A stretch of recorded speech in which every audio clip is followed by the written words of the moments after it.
എല്ലാവർക്കും പുതിയൊരു വീക്കിലി അനാലിസിലേക്ക് സ്വാഗതം. അപ്പോൾ നമ്മൾ ഈ ആഴ്ച സൺഡേ ഇവിടെ ചെയ്യാൻ പറ്റിയില്ല, അവൈലബിൾ അല്ലായിരുന്നു. ഞാനിപ്പോഴാണ് ചെയ്യുന്നത്. ഇന്ന് ട്യൂസ്ഡേ ഈവനിങ് ആയിട്ടുണ്ട്. അപ്പോൾ നമ്മളിത് കഴിയുമ്പോൾ തന്നെ നമ്മുടെ വീഡിയോ പബ്ലിഷ് ചെയ്യുന്നതാണ്. അപ്പോൾ നമുക്ക് ഈ മാസം എങ്ങനെയുണ്ടായിരുന്നു എന്ന് നോക്കാം. നമുക്കിപ്പോൾ ഈ മാസം ഏകദേശം 17-ാം തീയതി 17 ദിവസമായിട്ട് പ്രൈസ് ബുള്ളിഷ് ആയിരുന്നു എന്ന് വെച്ചാൽ ഇപ്പോഴും ബുള്ളിഷിൽ തന്നെയാണ്. ബിയറിഷിലേക്ക് ചേഞ്ച് ഒന്നും ആയിട്ടില്ല, ചെറിയ ചെറിയ പുൾ ബാക്കാണ്. നമ്മൾ നോക്കിക്കഴിഞ്ഞാൽ അറിയാം ഈ മാസം തന്നെ പ്രൈസ് നല്ല രീതിയിൽ താഴേക്ക് വന്നിട്ടുണ്ട്. നല്ലൊരു പ്രീവിയസ് മന്തിൻ്റെ ലോയൊന്നും എടുത്തില്ല. പ്രീവിയസ് മന്തിൻ്റെ ലോയൊക്കെ എടുത്തായിരുന്നെങ്കിൽ ഇതിലും നല്ല റിയാക്ഷൻ നമുക്ക് കിട്ടിയാണ്. പക്ഷേ അവിടെയൊന്നും എടുത്തിട്ടില്ല. നമുക്ക് വീക്ക് നോക്കാം എന്താണ് കഴിഞ്ഞ വീക്കിനെ സംബന്ധിച്ചും. ഈ വീക്ക് ഇപ്പോൾ സ്റ്റാർട്ട് ചെയ്തിട്ട് ഇപ്പോൾ 2 ഡേയ്സ് ആകുന്നല്ലോ. അപ്പോൾ നമുക്ക് ഈ എങ്ങനെയുണ്ടെന്ന് നോക്കാം. കഴിഞ്ഞ വീക്ക് പ്രൈസ് ഒരു ബുള്ളിഷ് ട്രെൻഡ് തന്നെയായിരുന്നു.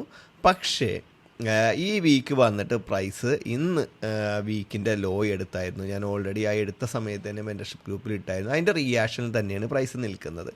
അപ്പോൾ നമുക്ക് ഇതെവിടം വരെ പോകുമെന്ന് വെച്ച് കഴിഞ്ഞാൽ നമുക്ക് ഈ ഹൈ വരെ പോകാൻ സാധിച്ചിട്ട് കുറവാണ്. ഇവിടെ വെച്ച് നല്ല ലിക്വിഡിറ്റി ഗ്രാബ് ഉള്ളത് കൊണ്ട് തന്നെ പ്രൈസ് അവിടെ ചിലപ്പോൾ റിയാക്ട് ചെയ്യാം.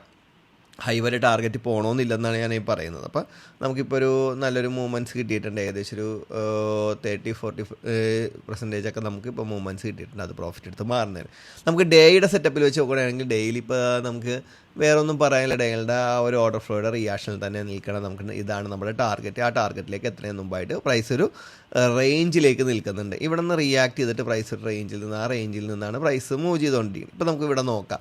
ഇവിടെ പ്രൈസ് ഒരു ഓർഡർ ഫ്ലോ ഉണ്ടാക്കിയ സമയത്ത് ഇവിടെ ഈ പറയുന്ന ഓർഡർ ബ്ലോക്ക് ഫ്ലോയിൽ വന്നു. പ്രൈസ് ഈ ഒരു ഓർഡർ ഫ്ലോ നിൽക്കുമ്പോൾ ഈ ഒരു ഓർഡർ ബ്ലോക്ക് നിൽക്കുമ്പോൾ തന്നെ പ്രൈസ് ഈ ഒരു റേഞ്ചിൽ നിന്നിട്ടാണ് പ്രൈസ് കയറിയത്. അതിനുശേഷം പ്രൈസ് ഇതേപോലെ ഒരു ഹൈ എടുത്തതിന് ശേഷമാണ് പ്രൈസ് ഇവിടെ റേഞ്ച് എടുത്ത് വീണ്ടും റേഞ്ച് എടുത്ത് അങ്ങനെ ടാർഗറ്റിലേക്ക് എത്തിയത്. അതേ സാധനം നമുക്ക് ഇവിടെയും കാണാം. ചിലപ്പോൾ ഒരു റേഞ്ച് എടുത്തെടുത്ത് പ്രൈസ് പോകാനുള്ള സാധ്യത തന്നെ കൂടുതൽ. പ്രൈസിൻ്റെ ഈ ഒരു ബിൽഡപ്പ് ഒക്കെ കണ്ടിട്ട് പ്രൈസ് നല്ല രീതിയിൽ റിയാക്ഷനിൽ തന്നെ ഈ ഒരു ടാർഗറ്റിലേക്ക് എത്തുമെന്ന് തന്നെയാണ്. അത് എന്നും എത്തുമെന്ന് പറയാൻ പറ്റില്ല. എന്തായാലും പ്രൈസിൻ്റെ മൂവ്മെൻറ്റ്സ് കുറഞ്ഞിട്ടുണ്ട്. ഇപ്പോൾ ഓരോ ഡേ ബൈ ഡേ കഴിയും തോറും നമ്മൾ കണ്ട മൂവ്മെൻറ്റ്സ് ഒക്കെ ഉണ്ടല്ലോ, ഒരു ദിവസം $250-300 മൂവ് ചെയ്യുന്നത്, അതൊക്കെ കഴിഞ്ഞു ഒരു സെക്ഷനൊക്കെ ഏകദേശം ഒരു $100 $50 ചുരുങ്ങുന്നത് നമുക്ക് കാണാം. പതിയെ ആ ഒരു റിയാക്ഷനിലേക്ക് പ്രൈസ് എത്തുന്നതായിട്ട് നമുക്ക് കാണാൻ പറ്റും. അപ്പോൾ നമുക്ക് 4 അവർ വെച്ച് നോക്കിക്കഴിഞ്ഞാൽ എന്താണ് നമുക്ക് 4 അവറിൽ പറയാനുള്ളതെന്ന് വെച്ച് കഴിഞ്ഞാൽ 4 അവറിൽ അവരുടെ ഒരു OB ഉണ്ട്.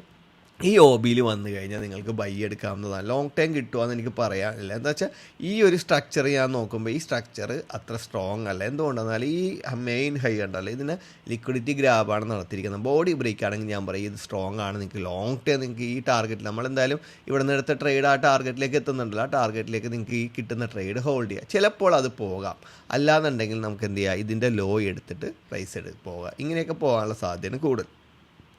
അപ്പോൾ ഈ ഒരു ട്രേഡ് ഭയങ്കര പെർഫെക്റ്റാന്ന് പറയാനുള്ള നമ്മൾ ഇതേപോലെ നമുക്ക് ഇങ്ങനെയൊക്കെ എടുത്ത് പ്രൈസ് കയറിപ്പോകാം. പക്ഷേ ഇവിടെ ലിക്വിഡിറ്റി ഗ്രാബ് നല്ല രീതിയിൽ എടുത്തിട്ടാണ് കയറുന്നതെങ്കിൽ ആ റിയാക്ഷൻ എത്രത്തോളം ഉണ്ട്, അതിനെ വന്ന് ഈ ഹൈ ബ്രേക്ക് ചെയ്ത് പോകണമെങ്കിൽ പിന്നെ പ്രൈസ് താഴേക്ക് വരാനുള്ള സാധ്യത കുറവാണ്. പ്രൈസ് പിന്നെ കയറി ബിൽഡപ്പ് ചെയ്ത് പോകാനുള്ള സാധ്യത തന്നെയാണ് കൂടുതൽ.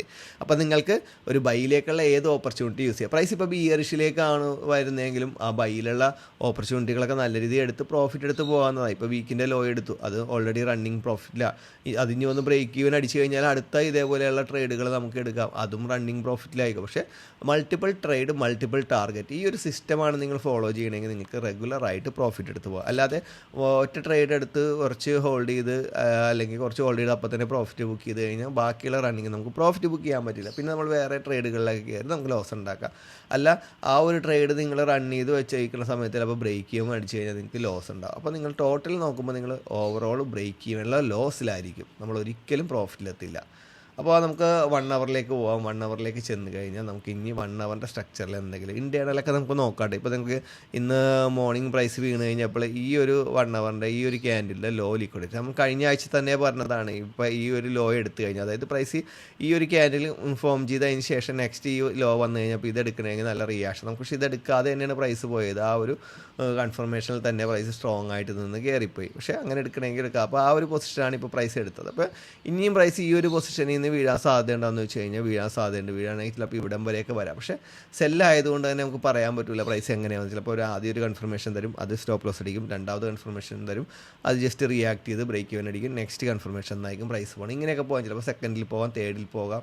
ഏതിൽ കറക്റ്റായിട്ട് പോകുമെന്ന് നമുക്ക് ഒരിക്കലും പ്രെഡിക്റ്റ് ചെയ്യാൻ പറ്റില്ല. എന്താണെന്ന് വെച്ച് കഴിഞ്ഞാൽ പ്രൈസ് ബുള്ളിഷാണ്. ഇപ്പോൾ നമുക്ക് ഈ ഒരു സ്ട്രക്ചർ ബേസ് ചെയ്ത് നോക്കുമ്പോൾ ഇവിടെ നല്ല രീതിയിൽ പ്രൈസ് ഇവിടെ ലിക്വിഡിറ്റി എടുത്തു. വളരെ ഫാസ്റ്റായിട്ട് പ്രൈസ് എന്ത് ചെയ്തു, മൂവ് ചെയ്തു. ന്യൂസിൻ്റെ സമയം സമയത്ത് മൂവ് ചെയ്യുമെന്ന് വിചാരിച്ച് നോക്കിക്കണ്ട. ന്യൂസിൻ്റെ സമയത്തൊന്നും ആകില്ല ഇത് മൂവ് ചെയ്യുന്നത്. ന്യൂസിൻ്റെ സമയത്ത് മൂവ് ചെയ്ത് ഏകദേശം ഈ ക്യാൻഡിലും ഇവിടെയുള്ള ക്യാൻഡിൽസൊക്കെ നമുക്ക് നോക്കി അതിന് ശേഷം പ്രൈസ് നല്ല രീതിയിൽ ബിൽഡപ്പ് ചെയ്തു. ഇതേ സാധനമാണ് പ്രൈസ് ഇവിടെ കൊടുത്തത്. ഇത്രയും ലെങ്തി അല്ലെങ്കിലും എന്ത് ചെയ്ത് ഇന്ന് ഏഷ്യൻ മാർക്കറ്റിലാണ്. ഇതെനിക്ക് തോന്നുന്നു ന്യൂയോർക്ക് മാർക്കറ്റ്. അത് തന്നെ ന്യൂയോർക്ക് മാർക്കറ്റിലെ ലെങ്ത്തും ഏഷ്യൻ മാർക്കറ്റിലെ ലെങ്ത്തും തമ്മിൽ വ്യത്യാസമുണ്ട്.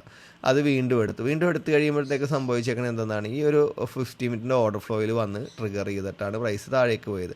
ഇവിടെ നമുക്ക് നോക്കുമ്പോൾ എന്ത് ചെയ്യുക, 50 മിനിറ്റിൻ്റെ ഓർഡർ ഫ്ലോ ഓൾറെഡി ഇവിടെയുണ്ട്. പിന്നെ നമുക്ക് നോക്കുമ്പോഴത്തേക്ക് ഇവിടെയുണ്ട്. അപ്പോൾ ഇവിടെ ഉണ്ടെന്നുണ്ടെങ്കിൽ നിങ്ങൾക്ക് ഈ ഒരു ന്യൂയോർക്ക് സെക്ഷനിൽ ഇവിടെ ഒന്ന് ട്രിഗറായിട്ട് പ്രൈസ് റിയാക്ട് ചെയ്ത് പോയാൽ വീണ്ടും പ്രൈസ് ഒന്ന് ഇറങ്ങാം. ചിലപ്പോൾ ഇതിൻ്റെ ലോയോ എടുത്ത് താഴേക്ക് വന്നെങ്കിൽ നമ്മൾ പറയുന്നത് പോലെ ആയിരിക്കാം. പക്ഷേ സെല്ലായതുകൊണ്ട് ഞാൻ പറഞ്ഞില്ല, നമുക്ക് ബൈ ആണെങ്കിൽ നമുക്ക് കുറച്ചും കൂടി കറക്റ്റായിട്ട് പറയാൻ പറ്റും.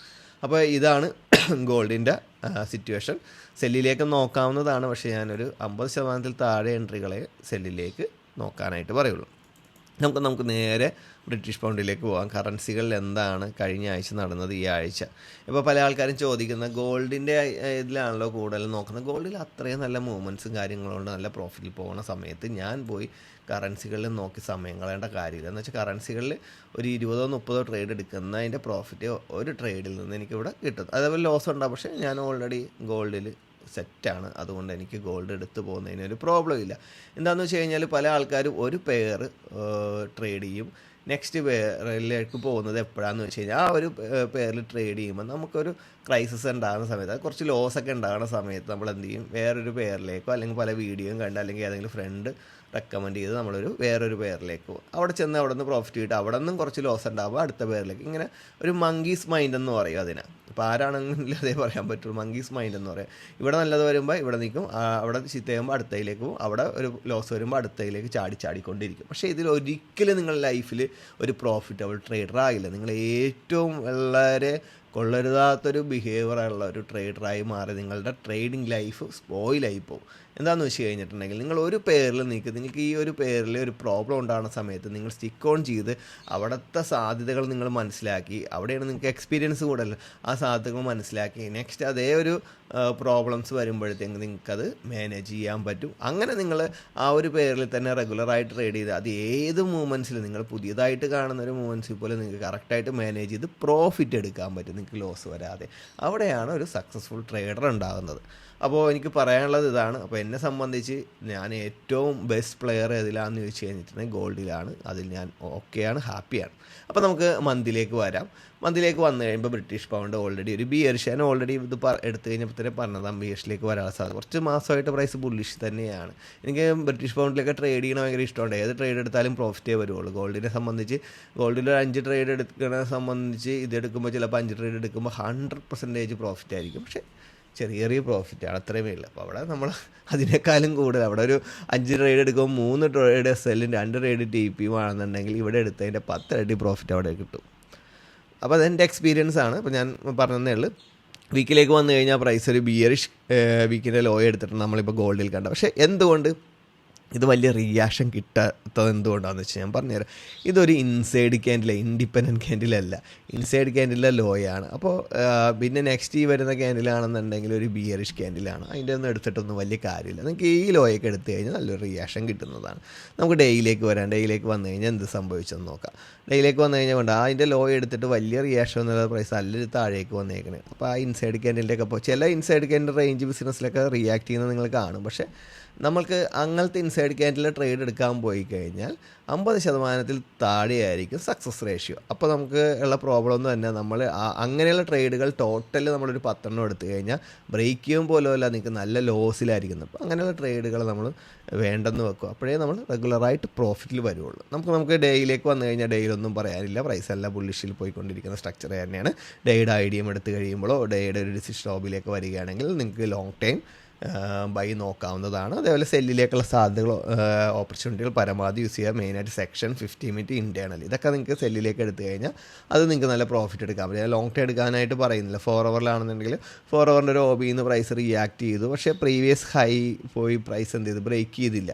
പ്രൈസ് പ്രീവിയസ് ഹൈ പോയി ലിക്വിഡിറ്റി എടുത്താലും പ്രൈസ് ഇവിടെ നിന്ന് കയറിപ്പോകാനുള്ള സാധ്യത കൂടുതലായിരുന്നു. പക്ഷേ ലിക്വിഡേറ്റ് പോലും ചെയ്യാതെ റിയാക്ട് ചെയ്തിട്ടുണ്ടെങ്കിൽ പ്രൈസ് ഇപ്പം ബ്രിട്ടീഷ് പൗണ്ടിൽ ബയ്യേഴ്സ് അത്ര സ്ട്രോങ് അല്ല വേണ്ടാന്ന് തന്നെ. പക്ഷേ സ്ട്രോങ് ആകുന്നുണ്ടെങ്കിലും ഈ ഹൈ ബ്രേക്ക് ചെയ്തായിരുന്നെങ്കിൽ എത്ര താഴേക്ക് വന്നു കഴിഞ്ഞാലും ഈ ഒരു OB വീണ്ടും റിയാക്ട് ചെയ്ത് പ്രൈസ് പുതിയ ബ്രേക്ക് സ്ട്രക്ചർ ഉണ്ടാക്കിയാണ്. പക്ഷേ ഇത് ഇനി ഞാൻ നേരത്തെ ഗോൾഡിൻ്റെ ഒരു സ്ട്രക്ചർ പറഞ്ഞതുപോലെ 4 ഹവറിൻ്റെ സ്ട്രക്ചർ പറഞ്ഞ പോലെ തന്നെയാണ് ഈ ഹൈ ബോഡി ബ്രേക്ക് ചെയ്യാത്തടത്തോളം കാലം ഈ വരുന്ന സ്ട്രക്ചർ ഈ OBയിൽ വന്ന് റിയാക്ട് ചെയ്ത സ്ട്രക്ചർ സ്ട്രോങ് അല്ല, വീക്കാണ്. ഇതിൻ്റെ ലോ എടുത്ത് പോകാൻ ഒന്നെങ്കിൽ ലിക്വിഡേറ്റ് ചെയ്ത് പോകാം, അല്ലെങ്കിൽ എടുത്ത് പ്രൈസ് താഴേക്ക് വന്നാൽ നിങ്ങൾക്ക് ഇവിടെ നിന്നൊരു ബൈ എടുക്കാം. നിങ്ങൾക്ക് ഉറപ്പായിട്ട് ഈ ബൈ നിങ്ങൾക്ക് ലോങ് ടൈം ഹോൾഡ് ചെയ്യാവുന്നതുമാണ്. നമുക്ക് നേരെ 1 ഹവറിലേക്ക് വരാം. 1 ഹവർ സ്ട്രക്ചർ ഏകദേശം അത് തന്നെയാണ്. ഞാൻ പറയുന്നത് വെച്ച് കഴിഞ്ഞാൽ നിങ്ങൾക്ക് സെല്ലിലേക്ക് കിട്ടുന്ന ഓപ്പർച്യൂണിറ്റി യൂസ് ചെയ്യുക, ബൈയിലേക്ക് കിട്ടുന്ന ഓപ്പർച്യൂണിറ്റി യൂസ് ചെയ്യുക. പക്ഷേ ഇതേപോലെ 4 ഹവർ 1 ഹവറിൻ്റെയൊക്കെ മെയിനായിട്ട് വരുന്ന ട്രേഡുകളൊക്കെ ലോങ് ടൈം നിങ്ങൾക്ക് ഹോൾഡ് ചെയ്യാൻ പറ്റുന്ന ട്രേഡുകളാണ്. അത് പരമാവധി യൂസ് ചെയ്യാനായിട്ട് നോക്കാം. നേരെ നമുക്ക് യൂറോ USDയിലേക്ക് വരാം. യൂറോ USDയിൽ നമുക്ക് ഈ മാസം എങ്ങനെയുള്ള മൂവ്മെൻറ്റ്സ് ഒക്കെയാണെന്ന് വാച്ച് ചെയ്യാം. നമ്മൾ